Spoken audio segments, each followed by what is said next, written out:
How does the golden rule of design layout work? Now, if you've been to design school, you know all about how the golden rule works and how you lay out a panel. If I wanted to lay out where the bolts would go on this board, I could just measure some arbitrary number and just put them in, or I could use the golden rule. You may be asking yourself, what is significant about the golden rule rather than just some random pattern? By using this method, you can lay things out where the brain naturally accepts the order. Let me show you how this works. First, I'll mark this cardboard so we can get a panel so we can lay this out. Now we'll cut out the panel. Now that we have our panel, we'll put a series of X's on the paper. We'll draw our first X here, then a line straight up and down. Then cut the X in half. Now continue to make X's. Each one of these X's is where the brain will naturally flow to.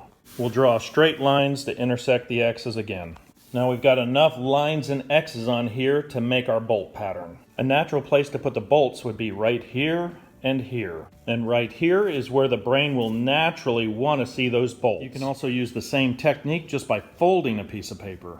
Folding a piece of paper is pretty convenient because everything is square. We'll start with our pattern size. We'll fold from corner to corner. This will do the same thing as drawing. There's our first X. Here's our 90-degree straights. Continue folding your triangles. Fold your straight line at the middle of the X. According to the golden rule, we would put our bolts right here on that panel. We'll drill our pilot hole 15/64 for the bolt.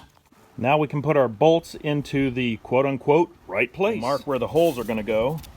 Drill our pilot holes. We'll put our bolts in and see how nice it looks.